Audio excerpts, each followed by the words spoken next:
Vous m'entendez? Je bien. Mesdames, Messieurs, bonsoir. Bienvenue pour cette première réunion du conseil municipal de notre commune de Saint-André-Saint-Genis. Merci aux nombreux habitants qui sont venus y assister. Nous allons procéder par l'appel de tous les conseillers présents et des adjoints. Donc, Monaco Alexandre est présent. Monsieur Pascal Matelier. Présent. Madame Lydia Brahim. Présent. Monsieur René Garot. Présent. Madame Pérez Nathalie. Présente. Monsieur Zavloki David. Présent. Madame Bailly Angélique. Présente. Monsieur Christophe Gau n'étant pas là ce soir, il est excusé. Il donne procuration Monsieur Pascal Matelier. Madame Christine Sévérac. Présente. Monsieur Révaille Kéfou. Monsieur Alain Ballard. Présent. Madame Sandra Leggeri. Présente. Monsieur Sébastien Tavernier. Présent. Virginie Roux. Présente. Monsieur Éric Dacheville. Présent. Madame Cécilia Laure. Présente. Madame Carole Cotel. Présente. Monsieur Yves Guiraud. Présent. Monsieur Beaumont Daniel. Présent. Madame Poujol Virginie. Présente. Madame Anne de Cablat. Présente. Ouais. Monsieur Debon Hubert, s'il vous plaît. Présent. Madame Madeleine Plat. Présente. Monsieur Daniel Boussardon. Présent. Madame Yveline Thierry. Présent. Madame Dénière Marie-Laure. Monsieur Yannick Vernier. Monsieur Cyril Levavasseur. Présent. Et Madame Jeanne Nicolet. Merci. Nous allons nommer un secrétaire de séance. Ce sera Monsieur Sébastien Tavernier. Vous êtes d'accord? Merci.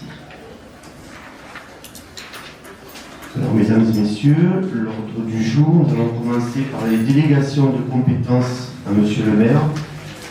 Alors, comme vous avez pu le constater, vous avez reçu par mail une délégation. Il y a une erreur administrative. Ce n'est pas 23 délégations, mais 29. Une erreur administrative des bureaux. À savoir que ce sont des délégations prévues par la loi, encadrées par le Code général des collectivités territoriales, c'est important de le préciser. Le conseil municipal peut les retirer, bien entendu, à tout moment. Et je dois rendre des comptes à chaque séance. Le compte rendu obligatoire est fait à chaque conseil. Il y a un compte rendu de légalité auprès de la préfecture. Chaque décision prise dans ce cadre est contrôlée, publiée et présentée au conseil. Donc, est-ce qu'il y a des questions? Monsieur Yves Guiraud. Merci. Alors, je vais baisser le son. Oui, sinon on a plusieurs questions à vous poser. Est-ce qu'il est possible d'amender ces délégations? C'est-à-dire de réduire, par exemple, sur la numéro 3, qui sont les emprunts, d'indiquer que c'est 300 000 € par an.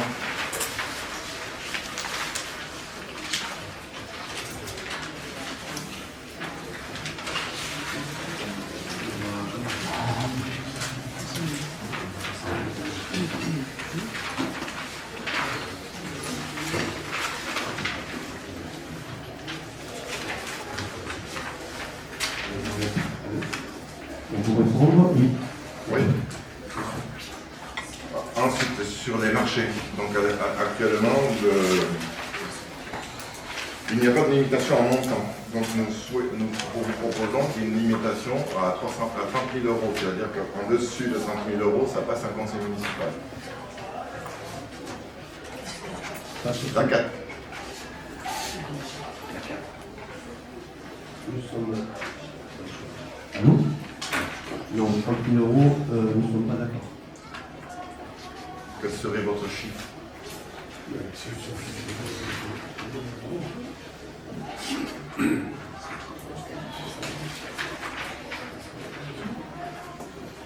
Nous avons fixé ce montant à 300 000 €. 300 000 €? Oui. C'est au-delà de certains seuils obligatoires de certains appels d'offres. C'est-à-dire que les prestations de services, je crois que le seuil c'est 200 quelques millions. Ah, ça marche pas.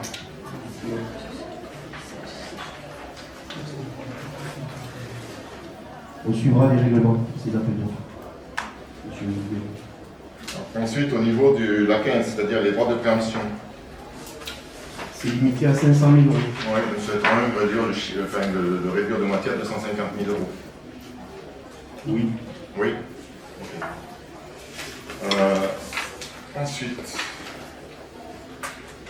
sur la... Ah, sur l'année dernière.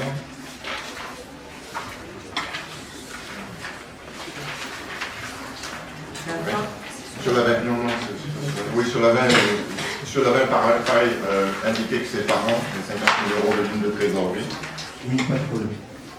Et ensuite, j'ai perdu la ligne. Non, c'était sur subvention.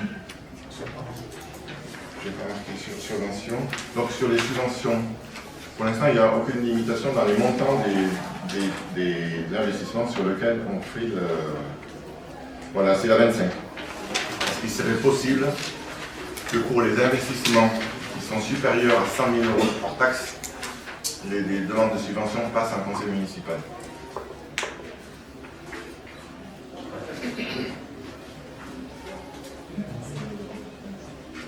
Oui, c'est bon. Ok, merci. Autre chose? Non, non, c'est bon.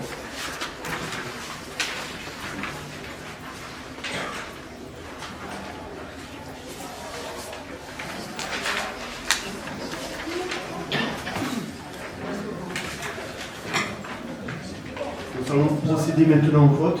Qui est pour?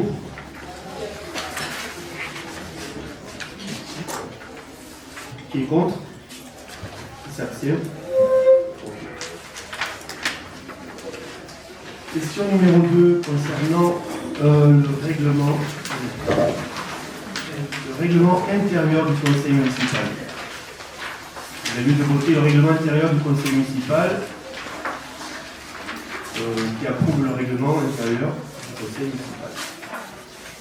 Est-ce qu'il y a des questions? Oui. Madame Delignon. Oui, bonsoir tout le monde. Bonsoir. Je vais laisser aussi un peu. Alors, merci pour ce règlement intérieur qui est donc celui qui était celui déjà en vigueur. Ça nous semble une belle base pour commencer. Ce qu'on aimerait proposer, c'est de constituer un groupe de travail. Je ne sais pas si vous entendez, ça coupe un peu. De constituer un groupe de travail de façon à pouvoir l'amender, l'améliorer, le moderniser un petit peu, et notamment dans la dimension qui, je pense, rassemble tous les élus ici, en termes de participation citoyenne, consultation, etc. Voilà, donc on est pour cette version d'une façon temporaire, et on aimerait suggérer la création d'un groupe de travail, donc de le noter, pour proposer une nouvelle version dans les 6 mois. D'accord. On est pour, il n'y a pas de souci. Merci. Nous allons voter. Qui est pour? Qui est contre? Qui s'abstient? Fixation des indemnités des élus. Alors, vous avez pris connaissance des indemnités, certainement des élus. Alors, je précise que le montant maximum des crédits ouverts au budget de la commune pour le financement des indemnités de fonction du maire, des adjoints et des conseillers municipaux est inférieur au montant total des indemnités maximales susceptibles d'être allouées au maire et aux adjoints. Est-ce qu'il y a des questions? Oui. Pas forcément sur les indemnités. Par contre, ce qu'il faudrait tenir compte, c'est que dans les élus, il y a beaucoup d'élus qui travaillent. Il faudrait éviter que les commissions aient lieu pendant les heures de travail. C'est prévu le soir, monsieur. C'est prévu le soir, ok. D'accord. Sinon, il faudra que, si c'est pas pris en charge par leur employeur, que la ville les indemnise au niveau du temps du salaire perdu. Il n'y a pas de souci. crois comme ça, et de préciser que certains élus vont réduire leur temps de travail pour se consacrer essentiellement à la communauté. Pas d'autres questions? C'est pas une question, c'est...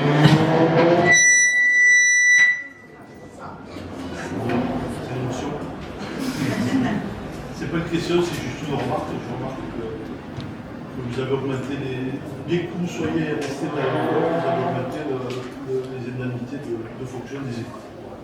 C'est une remarque. Alors l'augmentation des anciens élus était de 8 900 € bruts. Augmentation? Alors, excusez-moi. Les indemnités des anciens élus, l'enveloppe, était de 8 900 € brut.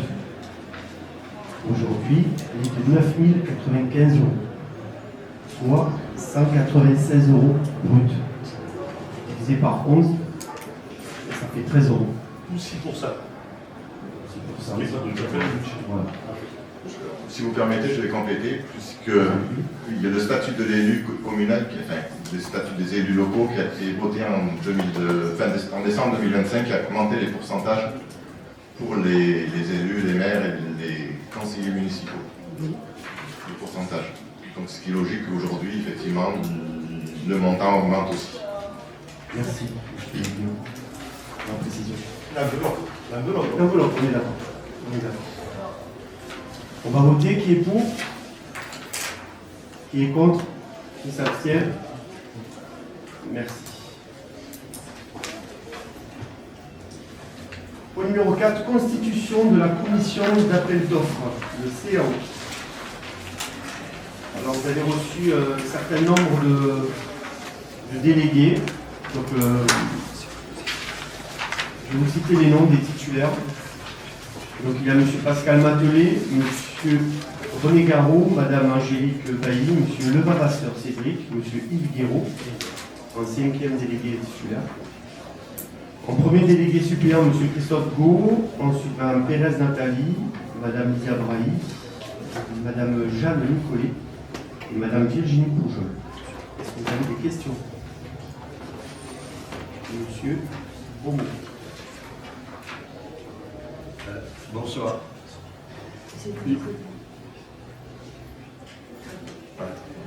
S'il vous plaît, par souci de refléter l'ordre de nos listes dans les tableaux, Monsieur Yves Guéraud est positionné en 5e position après Cédric Levavasseur. Nous aimerions que ce soit l'inverse. Et il en va de même pour d'autres tableaux. Merci. Il n'y a pas de problème, monsieur Beaumont, ce soir. Par contre, mon prénom c'est Cyril. Vous avez d'autres questions? On va voter. Qui est pour? Qui est contre? Qui s'abstient? Merci.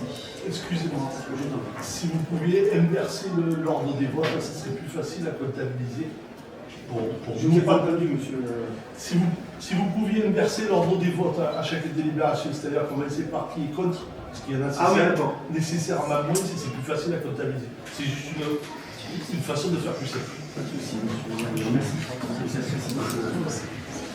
Point numéro 5. Désignation des représentants de la commune au sein de la commission locale d'évaluation des transferts des charges, le CLECT. Alors, je vais vous expliquer ce que c'est. La commission locale d'évaluation des transferts des charges a pour mission d'évaluer le coût de transfert de charges lorsqu'une compétence revient à la communauté de communes. Chaque conseil municipal doit désigner son ou ses représentants conformément aux règles fixées par délibération du conseil communautaire. En conséquence, il est proposé de désigner un titulaire et un suppléant représentant Saint-André-de-Sangonis au sein de la CLECT. Donc je vous propose M. Pascal Matelet comme titulaire et Mme Séverade Christine comme suppléante. Vous avez des questions? On va voter. Qui est pour? Ah non, pardon. Qui est contre? Qui s'abstient? Merci. C'est mieux. Je vais passer.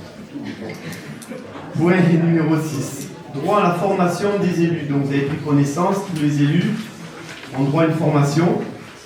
Donc ça dit que la formation des membres du conseil municipal doit permettre à chacun d'acquérir les connaissances et les compétences directement liées à l'exercice du mandat d'élu local. Donc ouvre à ces titres l'article 65-315 fonction 031 du budget de l'exercice 2026, des crédits d'un montant de 5 600 €. Est-ce que vous avez des questions? Votez. Qui est contre? Qui s'abstient? Merci.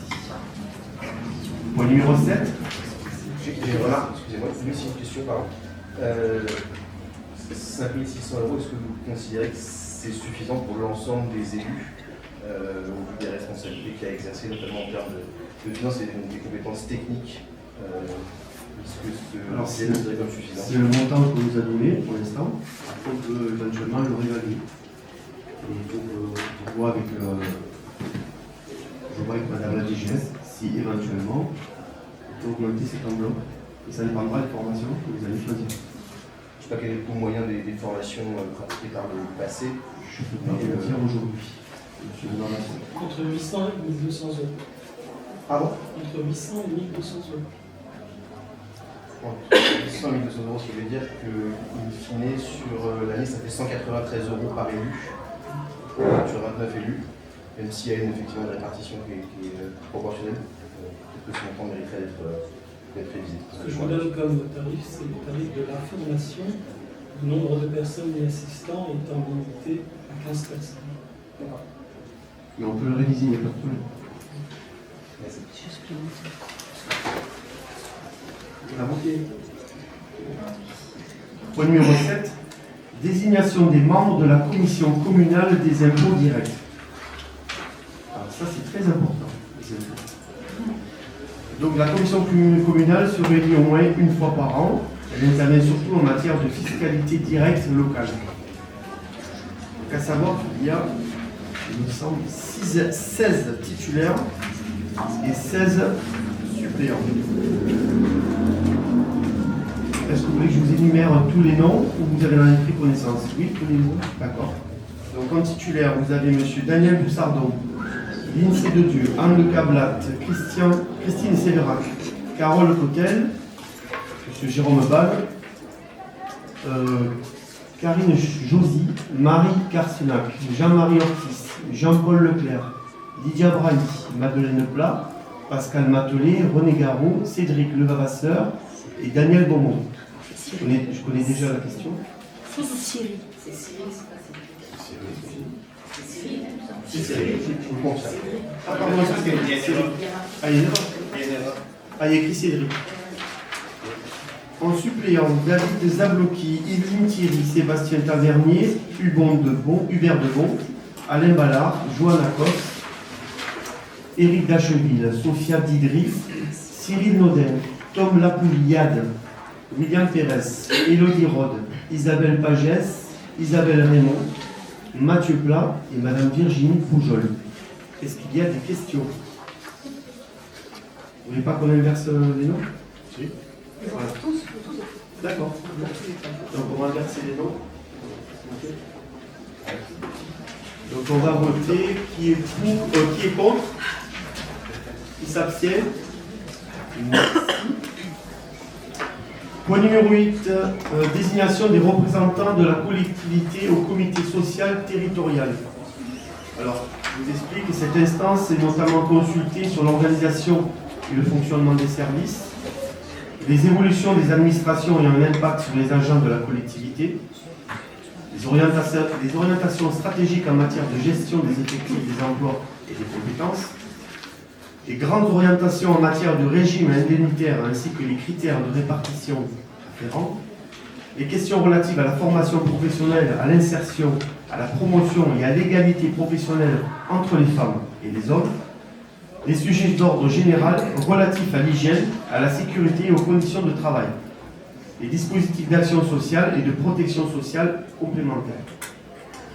Alors nous avons désigné M. Pascal Matelet comme titulaire, M. Christophe Legault, M. René Garot, M. David Zablocki, Mme Angélique Bailly, comme membre de la commune au CTC, Madame Lydia Braille, suppléante, Madame Cécilia Laure, suppléante, Madame Carole Cotel, suppléante, Monsieur Yannick Vernière, suppléant, et Monsieur Yves Guiraud, suppléant.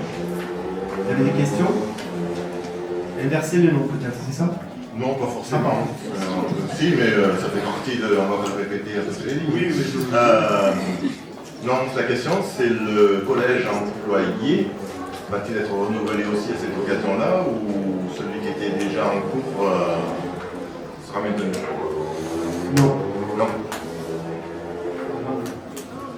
Non, il ne sera pas renouvelé. Oui, il ne sera pas renouvelé. Ouais, juste si je peux me permettre une précision, il sera renouvelé à la fin de l'année suite aux élections professionnelles. Voilà, comme à chaque année. Merci, Monsieur Vernier. Dans le procédé au vote, qui s'abstient? Qui est contre? Qui s'abstient? Merci, excusez-moi, c'est le premier vote. Merci. Point numéro 9, désignation des représentants de la commune au sein des divers organismes extérieurs. Alors, le premier, c'est le conseil d'école, l'école maternelle et élémentaire. Le premier, c'est l'école maternelle Roger Gobil. Titulaire Madame Pérez Nathalie, suppléant Monsieur Rebaï Kenfouf. École élémentaire Anne-de-Franck, Madame Pérez Nathalie, suppléant Monsieur Rebaï Kenfouf. Et l'école privée Jeanne d'Arc, titulaire Madame Plat Madeleine et suppléant Monsieur René Garot.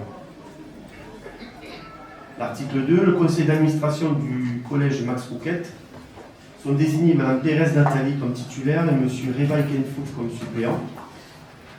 Article 3, le conseil de surveillance, conseil d'administration de l'hôpital de Clermont-Lérault.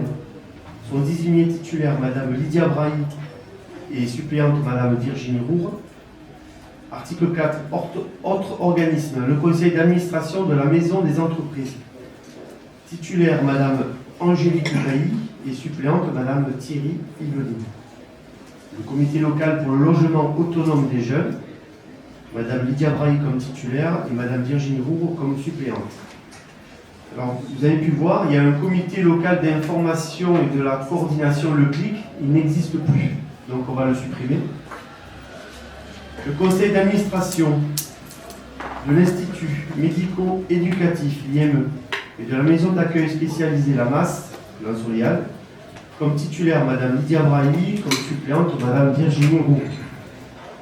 Établissement d'hébergement pour des personnes âgées indépendantes, Yves Cousy, l'EHPAD, titulaire Madame Lydia Braille et suppléante Madame Virginie Roux. L'association des communes forestières de l'Hérault, le titulaire c'est Monsieur David Zabloki. Est-ce que vous avez des questions?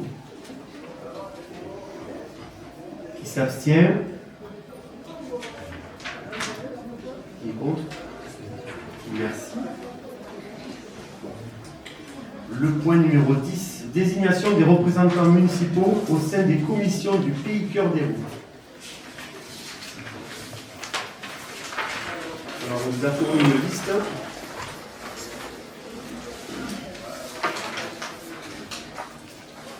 Alors, vous avez Monsieur René Garot, qui est adjoint, qui sera à l'aménagement du territoire.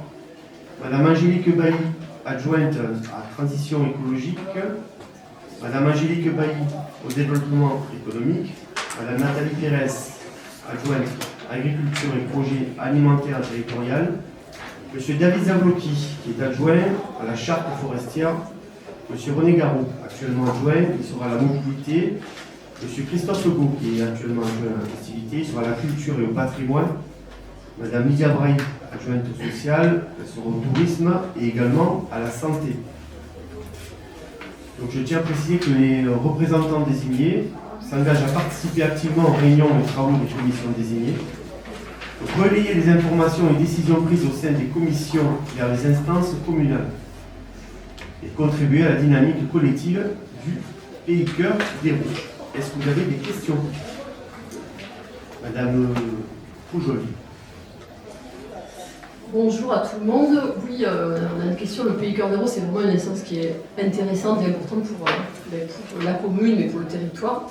Et donc, on voudrait savoir comment participer aux différentes commissions, vu que là, il y a essentiellement des élus de la majorité qui sont au sein du pays. et la possibilité qu'il y ait des élus minoritaires qui soient aussi représentés.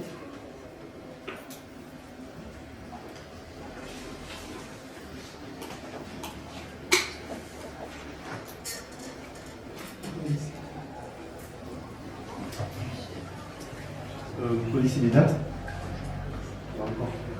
On peut en discuter, il n'y a aucun problème. Il est ouvert, comme je vous l'ai toujours dit.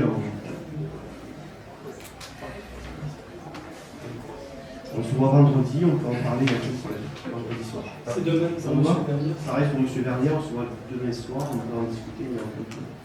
Excusez-moi, même si on doit le voter sur la délégation en tant que telle, est-ce qu'on acte le principe de la représentation proportionnelle, comme ça a été fait pour autre chose, ou est-ce qu'on adopte en tant que tel avec uniquement des élus, des agents de la majorité, et qu'on ait plus tard une autre délibération? On fera une délibération plus tard. Donc, ce que propose Jean-Claude, pour l'instant, projeté. Pour l'instant, on reste ouvert. Non, si on doit être très clair sur la portée de la délibération. Merci. Oui, ça reste fixe, mais on pourra, il n'y a aucun problème. Oui, juste peut-être mentionner, sous réserve qu'il y ait une évolution, du coup ça pourra faciliter le vote positif de cette... Très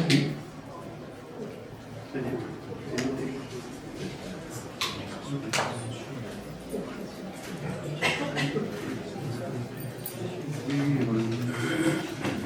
On va passer au vote.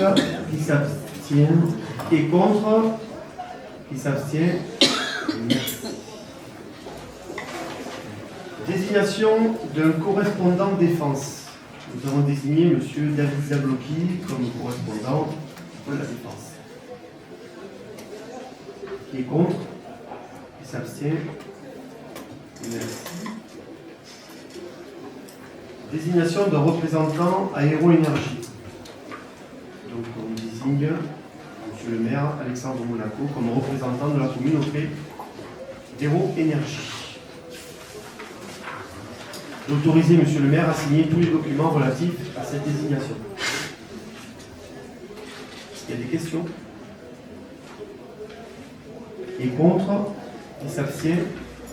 Merci. Au numéro 13, désignation des représentants de la collectivité à l'Assemblée générale de l'Agence technique départementale Aéro-Ingénierie.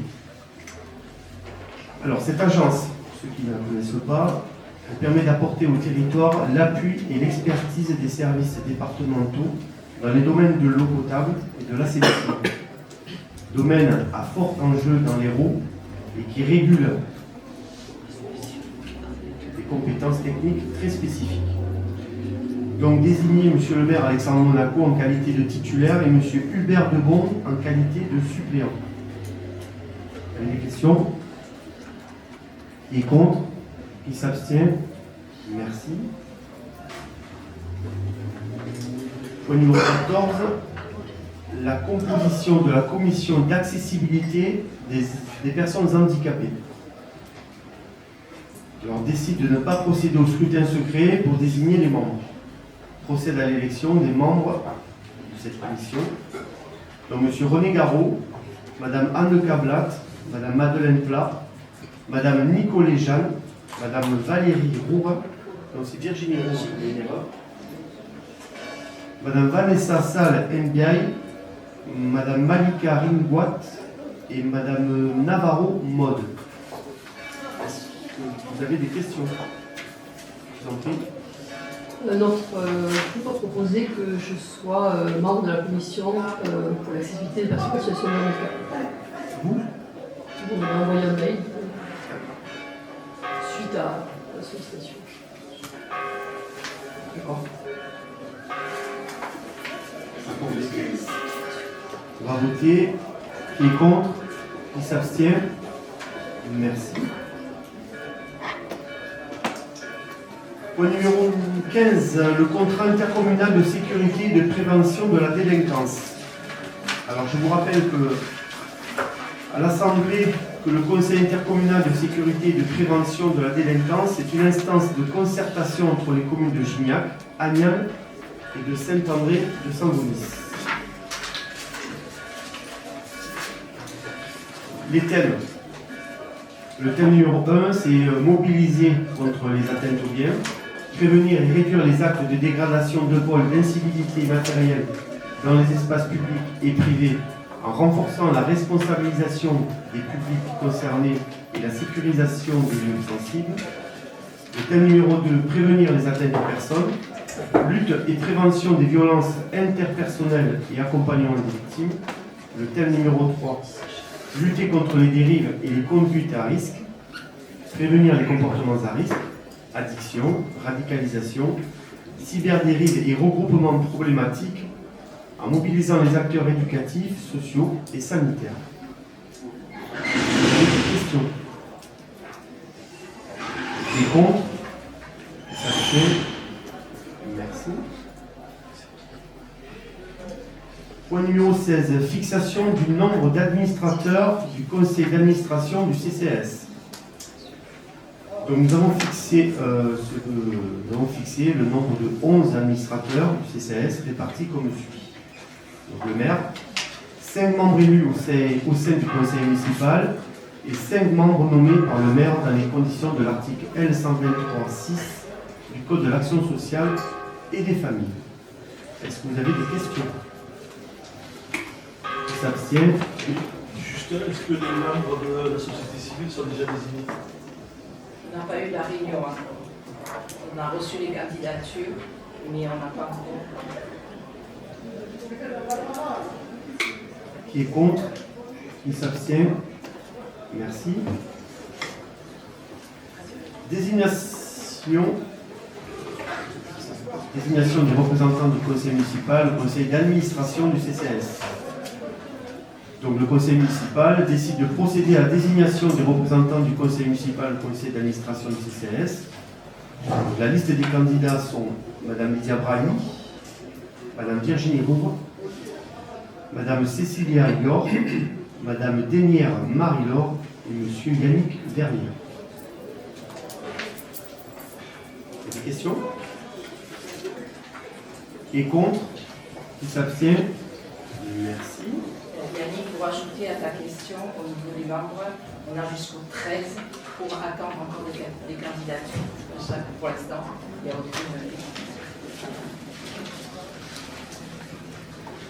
Dernier point, numéro 18, le débat d'orientation budgétaire 2026, le rapport. Ah, excusez-moi. Pardon. Je me suis permis de vous envoyer un projet d'amendement, je ne sais pas comment vous avez essayé de mettre à l'ordre du jour. Peut-être que ce serait pertinent de le faire avant le débat d'orientation budgétaire. Oui. Par rapport à la possibilité d'amender le règlement intérieur, et notamment son article 8, sur la composition des commissions, le fonctionnement des commissions municipales, entre différentes modifications, intégrant notamment à l'alinéa 4 pour la possibilité des commissions d'entendre des personnes qualifiées extérieures au conseil municipal, d'inclure la référence à des agents et techniciens municipaux, d'une part.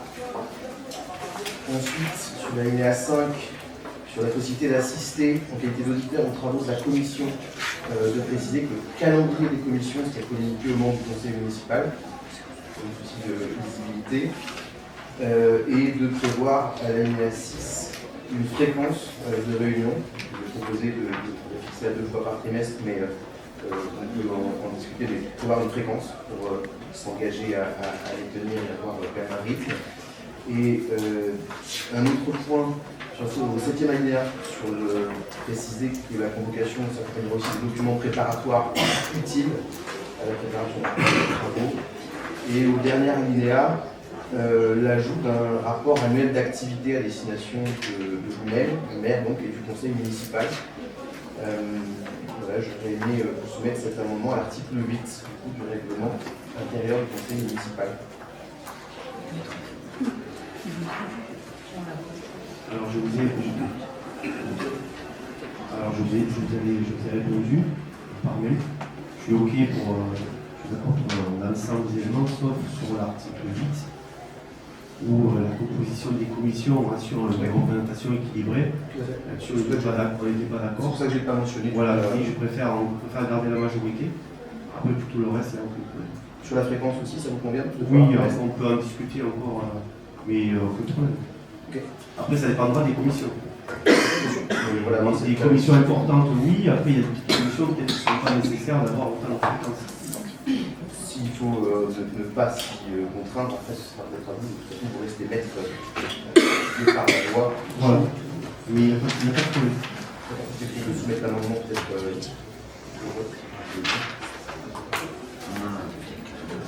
Ouais, c'est déjà voté, on sera obligé de le faire dans la prochaine. Je pose la question.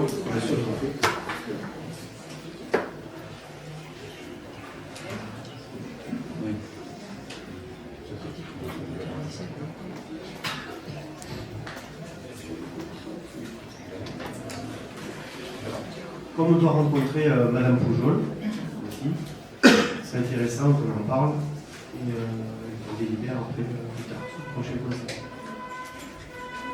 On va.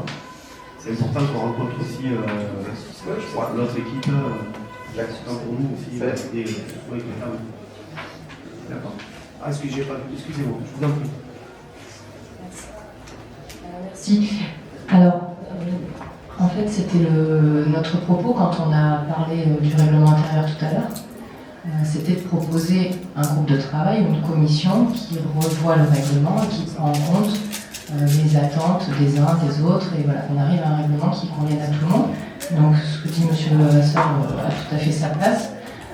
Par contre, j'ai cru comprendre qu'on avait voté le règlement en l'état, donc sans amendement, et qu'on avait voté qu'on allait créer un groupe de travail pour travailler dessus dans les mois qui viennent. Oui, on est d'accord. On est d'accord. Voilà. Merci. Très bien, merci beaucoup.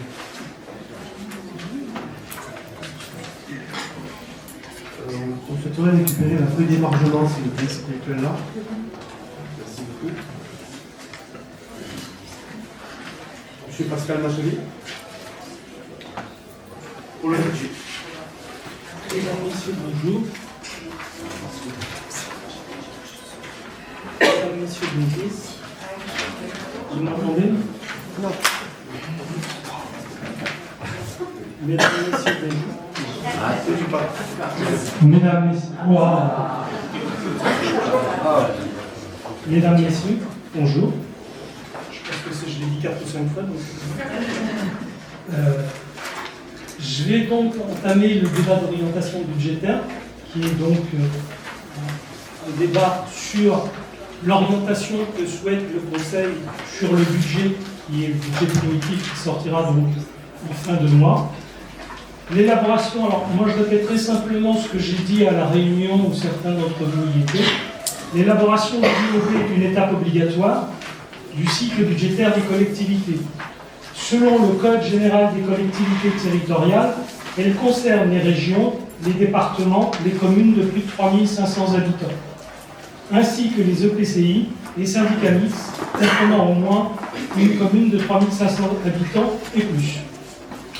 Bien que facultatif, dans les communes où l'EPCI est en dessous du seuil prévu par la loi, donc en dessous des 3500 personnes, la tenue de celui-ci est fortement conseillée.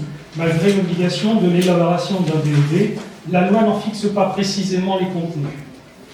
Dans le cadre juridique, dans les communes de plus de 3500 habitants, un débat a lieu au conseil municipal sur les orientations générales du budget, dans un délai de 2 mois précédant l'examen de celui-ci et dans les conditions fixées par le règlement intérieur prévu à l'article 2121-8.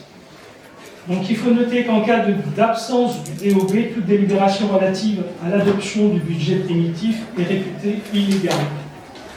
Le DOB n'a aucun caractère décisionnel. Il est là simplement pour nous permettre de débattre ensemble sur ces orientations budgétaires. Condition, le rapport d'orientation budgétaire, ROB, tel que modifié par la loi NOTRe et le décret numéro 2016-841 du 24 juin 2016, doit être obligatoirement communiqué un maximum 5 jours avant le débat d'orientation budgétaire DOB par le président de l'exécutif de la collectivité, donc le maire. L'objectif est de se prémunir et de prémunir les collectivités dans le cadre d'un contentieux devant une juridiction administrative À ce jour, en l'absence de décret d'application, le formalisme relatif au contenu ainsi que les modalités de transmission de la publication du rapport restent à la libre appréciation des collectivités. Vous avez tous reçu, je pense, le rapport d'orientation budgétaire. Je déclare les débats ouverts. Exprimez-vous sur ce que vous avez pu relever de ce document. Je vous laisse la parole.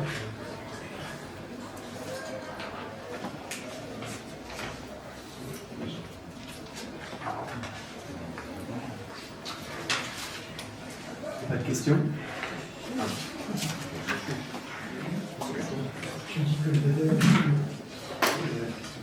Oui, mais quand on prend la parole, du coup, on va laisser aussi à d'autres la possibilité de s'exprimer.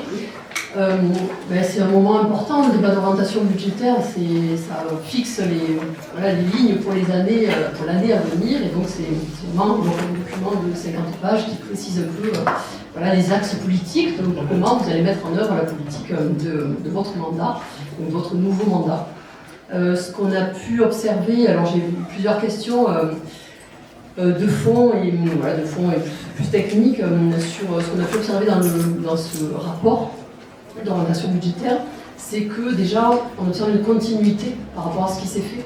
Alors évidemment vous n'avez que 15 jours pour travailler C'est sur gentil de le remarquer. Pardon? Je dis c'est gentil de le remarquer. On est humain avant tout. C'est bien. Néanmoins, vous imaginez bien que néanmoins, oui, donc 15 jours pour retravailler une orientation politique, c'est très court. Néanmoins, il y a vraiment une continuité dans ce qui s'est fait. Et en fait, quelqu'un d'extérieur, je ne suis pas sûre qu'il verrait en quoi ce rapport d'orientation budgétaire marque une différence par rapport à notamment des choses que vous avez proposées dans le cadre de votre campagne. Donc ça, c'est le premier lot de questions. Alors c'est qu'un débat, donc le but c'est que vous preniez en compte les éléments pour construire le budget après, bien entendu. Mais est-ce qu'il y a des éléments sur lesquels vous allez un peu marquer, continuer à travailler pour affiner ce budget? Notamment, vous avez parlé dans votre campagne et dans votre projet municipal de services publics, de travail sur la poste, sur les maisons de français. Ça n'apparaît pas du tout. Il n'y a pas du tout d'axe de travail là-dessus. Donc, quid de ces éléments-là? Et notamment et aussi sur les politiques sociales. Vous avez à plusieurs moments indiqué que c'était des choses qui étaient importantes pour vous. Donc comment ça apparaît? Et là, pour nous, ça n'apparaît pas.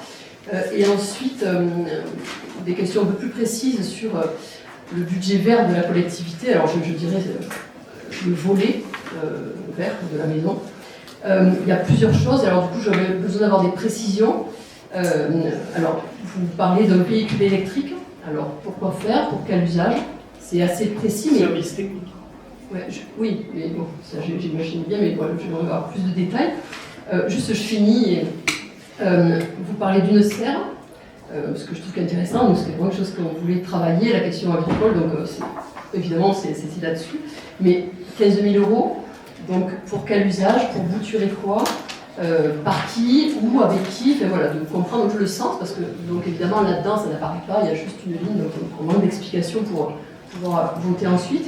Ensuite, vous mentionnez une ombrière pour l'école Gobi, à 15 000 € aussi, et on se demandait acheter où? Est-ce que c'est durable? Est-ce que c'est acheter chez l'artisan du coin? Enfin, voilà, avoir vous parliez d'économie en circuit court, donc on voulait se questionner là-dessus.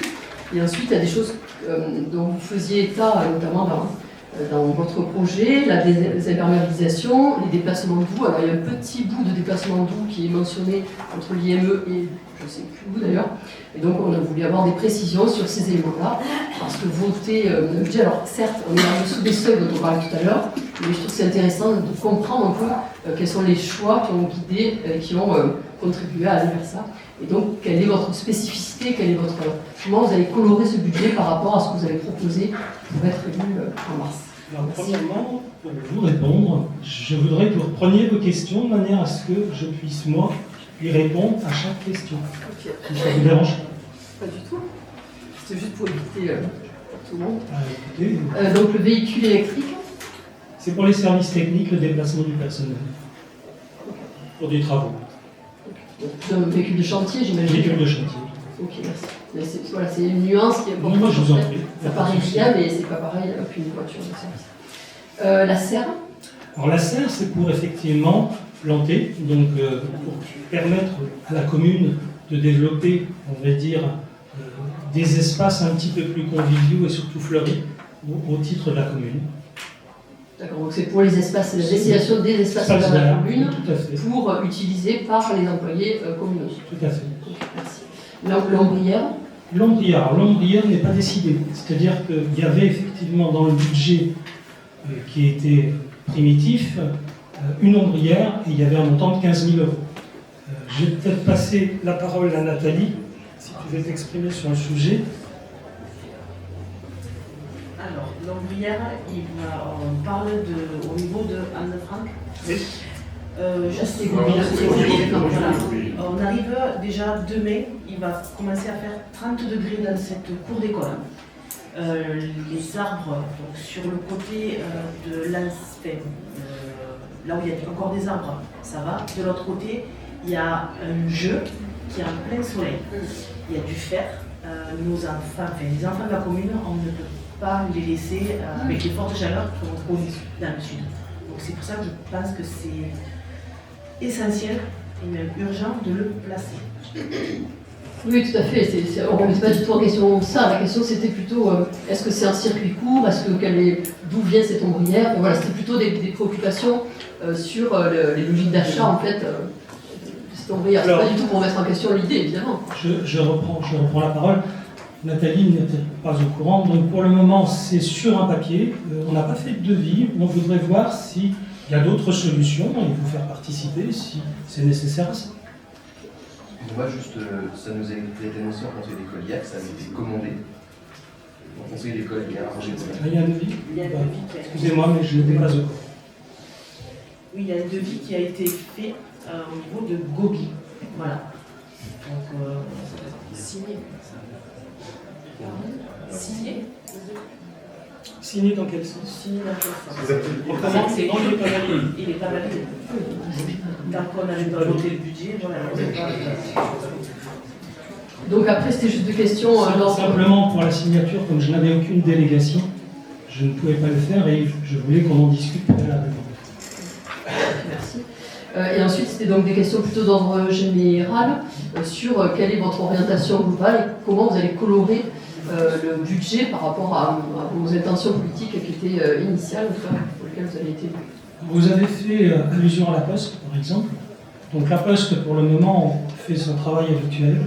On a reçu simplement un courrier récemment, donc c'est hier, je crois, avant-hier, qui nous demandait effectivement de ne pas renouveler, on va dire, le bail concernant le logement du premier étage. Donc là, pour le moment, le loyer lui-même nous est versé, bien sûr, et à partir du 1er juillet, il y aura un état des lieux de fait, et ils nous rendront bien sûr les clés. Donc on destinera effectivement ce logement à autre chose, bien sûr, et puis on vous consultera pour le côté, on va dire, social de la chose. Est-ce que vous voudriez savoir d'autres? Non, mais je m'attendais à... Voilà, est-ce qu'il y a un axe prioritaire que vous allez développer sur cette année-là? En gros, les 800 premiers jours de votre mandat, l'axe prioritaire revient aux voiries. C'est ce qu'on considérait être la priorité essentielle. Donc il y a effectivement en ce moment des projets qui vont se mettre en place, dont on discutera, puisqu'on a reçu ce matin les architectes, et de ce fait, on en discutera ensemble, on vous les présentera en commission, et de cette manière-là, vous pourrez effectivement y mettre votre touche si vous le souhaitez.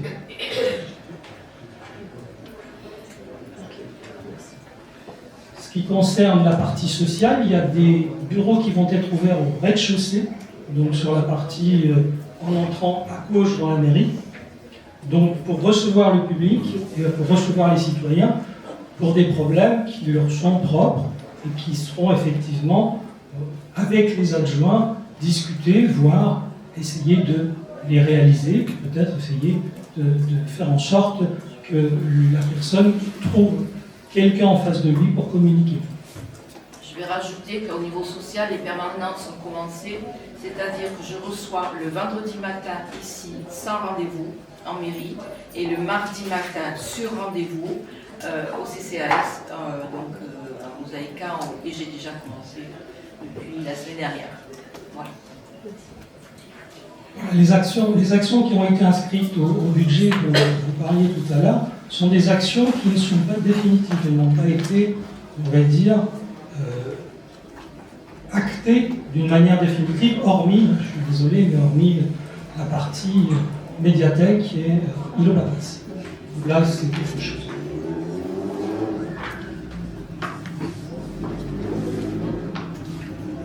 Oui, monsieur Guillaume. Ah. Voilà. Excusez-moi. Oui, donc de toute façon, je vais faire les mêmes remarques que les exercices précédents. C'est le manque de l'état des dépenses d'investissement qui m'a été transmis, effectivement, que j'ai reçu aujourd'hui. Oui, alors, je m'en excuse, mais c'était... Je ne pouvais pas faire autrement. Sinon, une question que... Et vous avez les dépenses qui sont mentionnées sur ce document. Oui, non, mais j'avais su les reconstituer aussi. Donc, ce que j'ai remarqué, c'est que dans les perspectives 2026, il ne figure pas les restes à réaliser les crédits de paiement prévus pour l'école Anne Frank. Il y a 591 000 euros qui ne sont pas. Oui. Donc ce serait bien que pour les prochaines années, on ait des totaux sur les pages. Comme ça, c'est plus facile à lire. Écoutez, on en discutera à la prochaine commission des finances qui aura lieu, je crois, il me semble, le 15 ou le 14 de ce mois-ci. Une question. Les murs de soutenement de la République et Jean Monnet, pour 110 000 euros, donc c'est les travaux qui sont prévus suite au rachat aux achats, oui, d'une partie des parcelles des personnes, donc du lotissement de GGL, du Pérou. Donc, comme on refait leur mur, ça va nous coûter 110 000 euros. Ben oui. Ah oui. Une baille. Ben, je sais, mais... Alors, qu'est-ce que c'est la conformité du passage à guet pour 35 000 euros? La conformité du passage à guet, je vais vous dire, je ne sais pas.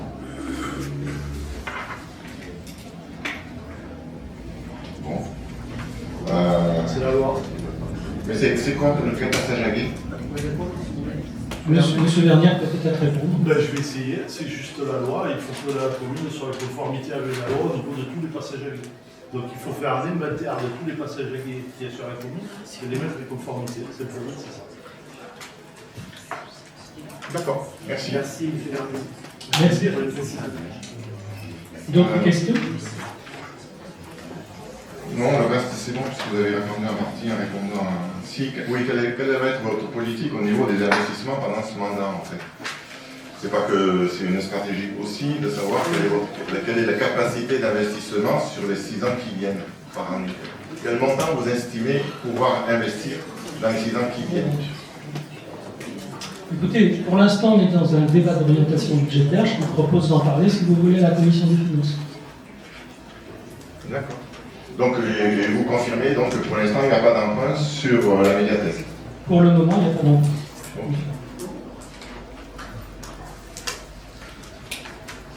Donc, est-ce qu'on parle de Mosaïka maintenant ou... Si vous voulez. Donc, moi, j'ai une question. S'il vous plaît, juste une remarque, juste avant de passer à Mosaïka, ce qui aurait été intéressant quand même, c'est que, alors j'ai compris que vous avez manqué du temps, finalement je me dis qu'heureusement qu'on avait préparé ça avant de partir, parce que sinon on aurait rien eu l'année. Mais c'est ce qui est normal, hein, on passe d'une mandature à une autre, c'est normal qu'on n'ait pas les mêmes orientations. Juste ma remarque. C'est bon de les reconnaître. Ben, évidemment. Le dernier des imbéciles, on peut le reconnaître. Juste, ça aurait été bien, ça aurait évité des questions auxquelles vous ne pouvez pas, mais encore une fois, ce n'est pas un reproche, c'est la normalité, auxquelles vous ne pouvez pas répondre. Pour les scènes, ça aurait été bien d'enlever les perspectives 2026 qui ont été faites là, évidemment par l'ancienne municipalité et que vous remettrez forcément en question au moins pour partie. Ça aurait évité certaines questions. Et ensuite, j'ai juste une remarque sur la page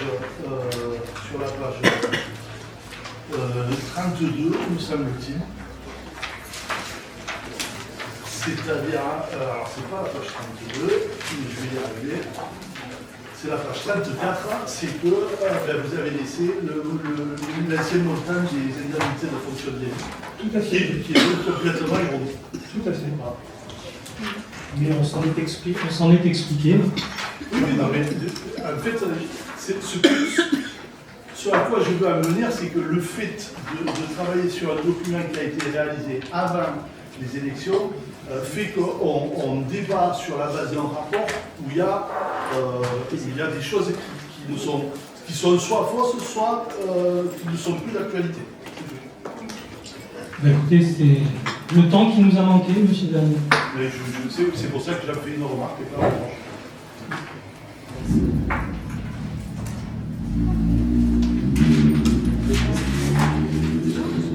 Donc sur Mosaïka, Oui. sur le poste charge à caractère général, donc dans le défense de fonctionnement. C'est la page 49, pardon. Oui. De charge à caractère général, donc le réalisé 2025 c'est 851 000 euros. Et la proposition pour 2026, c'est 1 million, quasiment 1 million 100 000. Donc ça fait une augmentation de quasiment 240 000 euros. Est-ce que vous avez une explication ou pas sur ce montant-là? On a une explication, oui. C'est simplement le fait, si vous voulez, qu'aujourd'hui on est dans des situations économiques difficiles. J'ai préféré provisionner des charges qui étaient nécessaires à ces augmentations. Électricité, eau, ça, etc.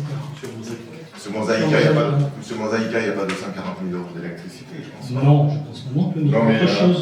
Alors, moi, je voudrais bien avoir une explication, mais on la demandera peut-être au moment du budget.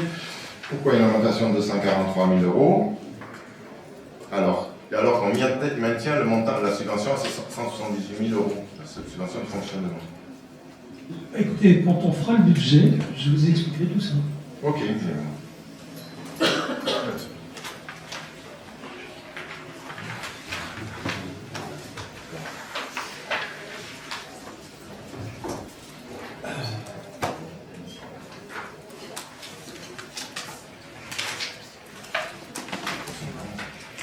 C'est bon? C'est monsieur Guiraud? Oui, c'est bon pour moi. C'est bon? Nous avons fini avec le DOB. Le DOB est clos. Nous allons passer maintenant aux questions diverses. Donc, si vous avez des questions, on vous Voter le fait que soit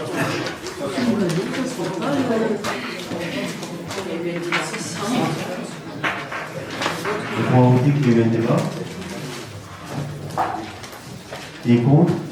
Qui s'abstient? Merci.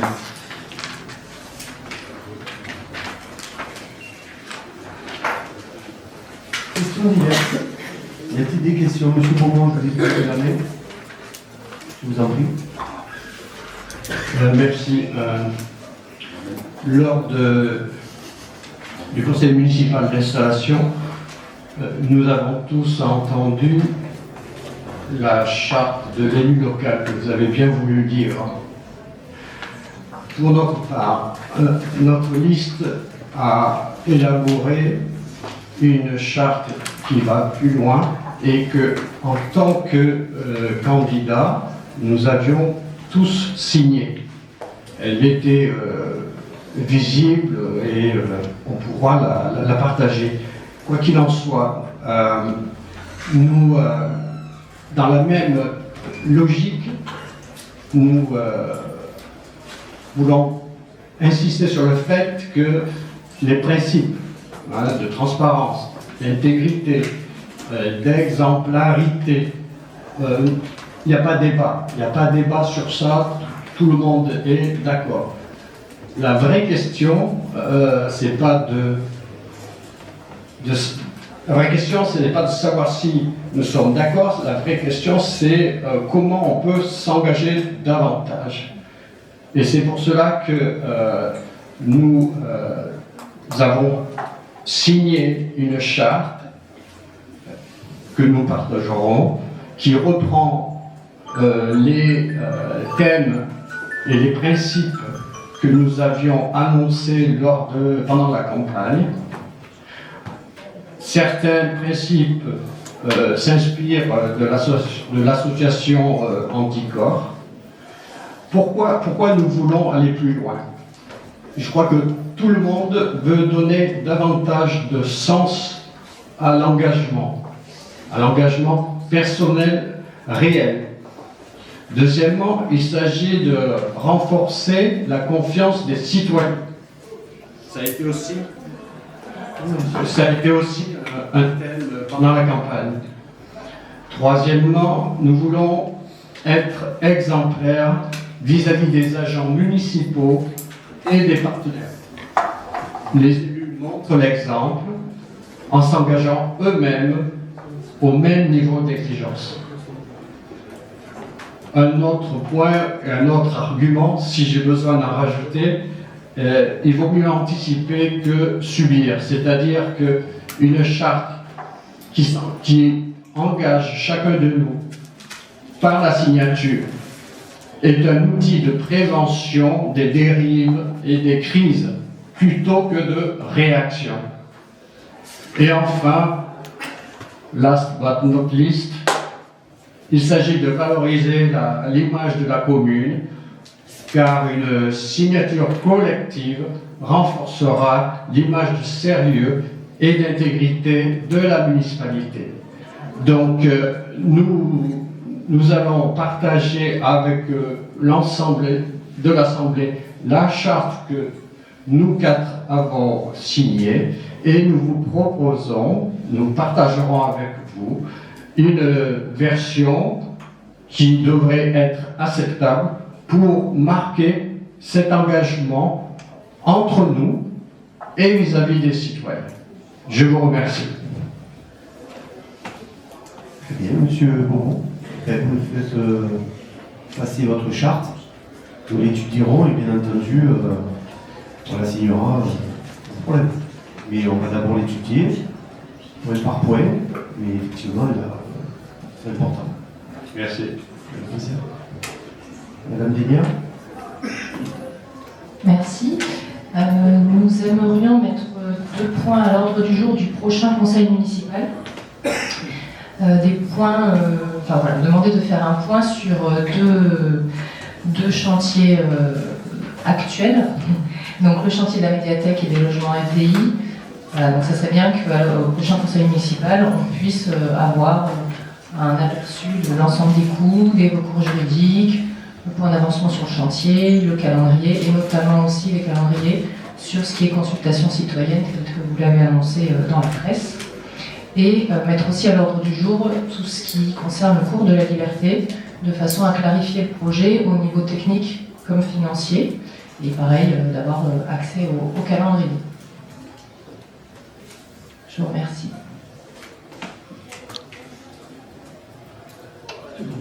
Oui, ça sera noté, on le fera. Nous avons rencontré les architectes ce matin, il nous faut encore un peu de temps, donc on récolte le maximum d'informations sur ces 2 projets. Avec largement commencé. Et on vous en fera part, bien entendu, au prochain conseil municipal, le 29 avril. Oui, sur un complément de ce que vient de dire Marie-Laure, aussi un point sur le contrat qui a été signé avec l'EPF sur le portage des mises en place et compagnie et de FDI aussi. Oui. Quel est le coût financier aujourd'hui de l'EPF?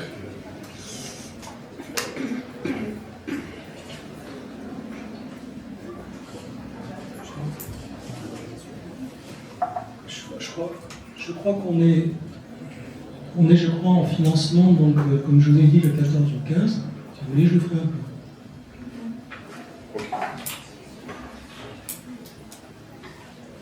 Excusez-moi, juste une question. Je pense qu'il y a des dates qui sont données sur les commissions, finances, etc. Peut-être que je n'ai pas compris ou saisi les différents calendriers, mais est-ce que vous pouvez juste m'éclairer là-dessus sur les calendriers, si c'est les commissions facultatives, justement, auquel cas il y a des commissions, mais j'ai simplement un point d'organisation. Merci. Vous parlez de toutes les commissions ou uniquement la commission finances? Celle-ci et les autres, ça. Alors les commissions n'ont pas encore été réalisées, seule la commission finance l'est pour le moment. important dans ce domaine-là, c'est qu'on est obligé de... Excusez-moi. Non, M. Bernier est en train de dire non. C'est pas qui est membre. Je m'interroge sur la commission finance. Moi, j'étais convié à une réunion d'information précédant le débat d'orientation budgétaire. Je n'ai jamais vu passer une quelconque information concernant la commission finance. Si ce n'est un mail m'avisant. C'était simplement une réunion parce qu'on ne pouvait pas convoquer une commission, tout simplement. Donc les commissions qui seront convoquées ultérieurement, même finance ou autres, seront convoquées suffisamment tôt à l'avance, avec effectivement le fait, pour ceux qui travaillent, d'être intégrés à des horaires qui soient raisonnables, 18h30, je ne sais pas quelle sera votre décision dans ce domaine-là. Pour la commission finance, comme on présente le budget le 29, budget primitif, le compte également financier unique, on était obligé quand même de faire ça une quinzaine de jours avant. Donc on a demandé de le faire 14 ou 15. Vous allez recevoir une convocation à partir de cette semaine. C'est prévu le 29 avril. Des commissions. C'est pour ça que je suis perdue. Si la Ah, commission excusez-moi. finance...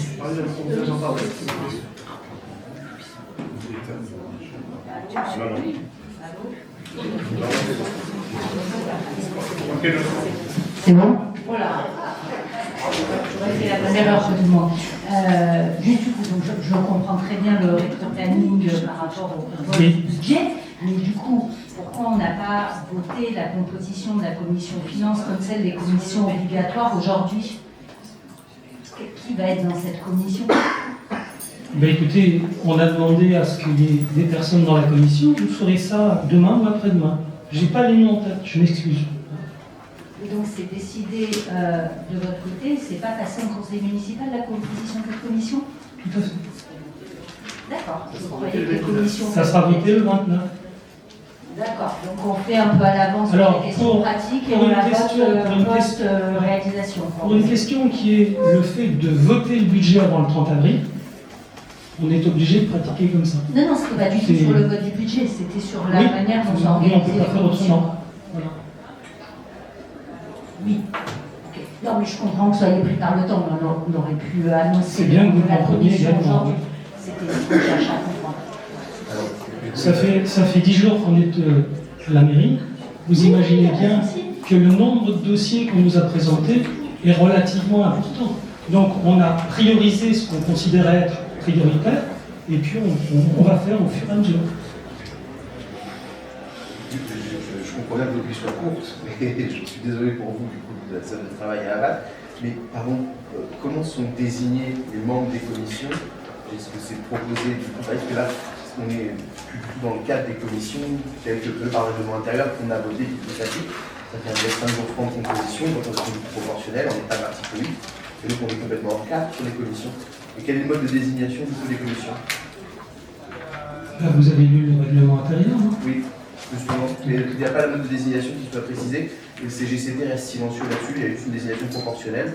Le C'est proportionnel, ça va être proportionnel au résultat des municipaux. Pardon, c'est la municipalité, c'est monsieur le maire, parce que c'est monsieur le maire qui est en charge pour le coup. Est-ce que c'est vous, monsieur le maire, qui allez procéder à la désignation des membres des commissions? Et on vous proposera, vous aussi, et l'équipe de Mme Poujol, de désigner des personnes. Comme je l'ai fait moi pour le CCAS, j'ai des membres élus de la majorité et j'ai proposé aux deux oppositions de me proposer une personne. Oui, on l'a fait pour les Et pour différentes les commissions, autres d'ailleurs, commissions, ça Gaspard. se passe aussi comme ça. Il y a des membres élus de la majorité et on demande donc aux oppositions, je vous envoie un mail, je pense, voilà, pour que vous nous proposiez des personnes dans ces commissions. Et donc, est-ce que ce sera fait avant la réunion de la commission finance que vous évoquez? Demain. D'accord. Merci beaucoup. Vous serez tous impliqués dans toutes les commissions. On s'était engagé, on tiendra notre parole. Monsieur le maire a donné rendez-vous, je crois, à Mme Poujol et à M. Vernier, c'est pour discuter de ces choses-là. D'autres questions? Du coup, je... On est très bavard. Hein. Mais c'est un débat, hein, allez-y. Il y a des sujets qui sont importants. Alors, en écho avec le contexte national, vous avez peur là-dessus. Est-ce qu'il y a des fermetures des classes qui sont... Non, c'est une petite trait d'humour, mais... est-ce qu'il y a des fermetures de classes qui sont prévues ou qui sont imaginées pour 2026-2027? Alors, suite au conseil de classe qu'on a eu hier soir sur l'école mobile, il n'y aura pas de fermeture de classe. La semaine dernière, c'était un drame, il n'y aura pas de fermeture de classe. Voilà. Même si la natalité a baissé, l'effectif fait qu'il y aura réduction d'enfants, mais pas de fermeture de classe. Voilà.